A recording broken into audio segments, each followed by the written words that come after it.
Mafia Mukhtar Ansari की 12 करोड़ की संपत्तियां हुई सरकारी, मुख्तार के बेटों की अपील खारिज। माफिया मुख्तार अंसारी की गाजीपुर स्थित 12 करोड़ रुपए कीमत की संपत्तियां अब सरकारी संपत्ति बन गई हैं। आयकर विभाग द्वारा बीते वर्ष मुख्तार की इन बेनामी संपत्तियों को जब्त करने के फैसले पर निर्णायक प्राधिकारी कार्यालय ने मुहर लगा दी है। साथ ही मुख्तार के बेटे अब्बास और उमर की याचिका को खारिज कर दिया है। जिस्म फरोशी का खुलासा, फ्लैट नंबर 54 में हो रहा था जिस्म का सौदा, ऐसी फोटो दिखाकर होती थी डील, खुले और भी राज। सातारा जिला के जगतपुरी के रियासी इलाके में सेक्स रैकेट चलाया जा रहा था। लोकल पुलिस को खबर मिली तो टीम ने फौरन कार्रवाई करते हुए वहां हवलदार को नकली ग्राहक बनाकर भेजा। जानकारी पुख्ता करने के बाद हवलदार का इशारा मिलने के बाद फ्लैट पर छापेमारी की गई। दिल्ली में 3 साल की मासूम से गंदा काम, मां ने आरोपी को भागते हुए देखा, मामला दर्ज। राजधानी दिल्ली में इंसानियत को शर्मसार करने वाली एक घटना सामने आई है। रोहनी जिला के बेगमपुर इलाके में एक युवक ने हैवानियत की हदें पार करते हुए 3 साल की मासूम बच्ची को अगवा कर दुष्कर्म किया। आरोपी घर के सामने सोते समय मासूम को उठाकर अपने साथ ले गया। बाद में सुनसान जगह झाड़ियों में उसके साथ दुष्कर्म किया। उपनल कर्मचारी की दुर्घटना में मौत पर आश्रितों को मिलेंगे 50 लाख रुपए, यह भी मिलेगी सुविधा। उत्तराखंड पूर्व सैनिक कल्याण निगम के माध्यम से विभिन्न विभागों में कार्यरत किसी कर्मचारी की दुर्घटना में मृत्यु पर अब उनके आश्रितों को एक मुश्त 50 लाख रुपए मिलेंगे।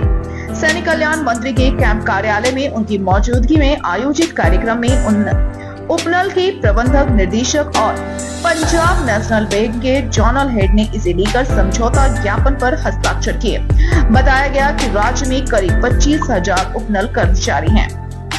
संजौली में हिंदू संगठनों का उग्र प्रदर्शन, 2 बार लाठीचार्ज, पानी की बौछारें, 10 घायल।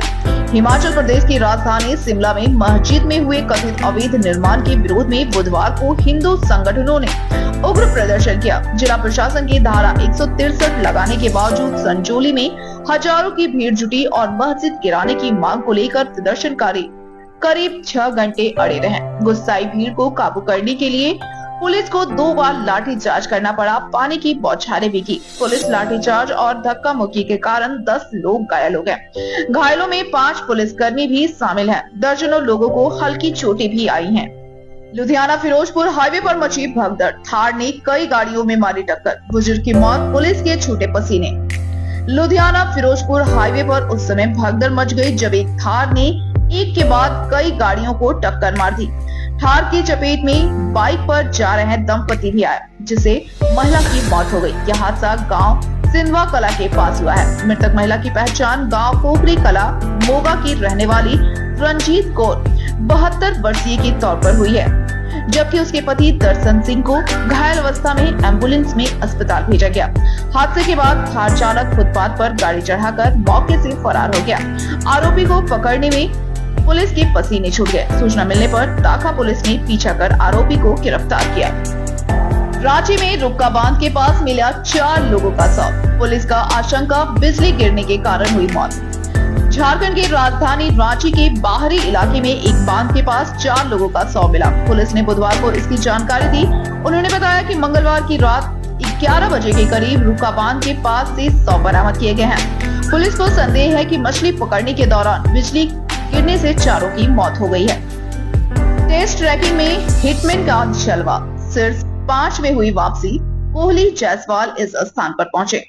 भारतीय टीम के कप्तान रोहित शर्मा की टेस्ट रैंकिंग में शीर्ष 5 में वापसी हो गई है। बुधवार को अंतर्राष्ट्रीय क्रिकेट काउंसिल की तरफ से जारी की गई टेस्ट रैंकिंग में हिटमैन ने शीर्ष 5 में सितंबर 2021 के बाद वापसी की है। वहीं विराट कोहली और यशस्वी जायसवाल को भी फायदा हुआ है। दोनों क्रमशः 6ठे और 7वें स्थान पर पहुंच गए हैं। तीनों भारतीय बल्लेबाज भारत बनाम बांग्लादेश सीरीज में अच्छे प्रदर्शन से अपनी रेटिंग में सुधार करना चाहेंगे।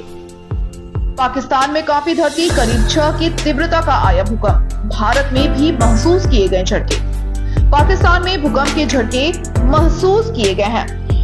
रिक्टर पैमाने पर इसकी तीव्रता 5.8 मापी गई है। इसका केंद्र जमीन से 33 किलोमीटर गहराई में था।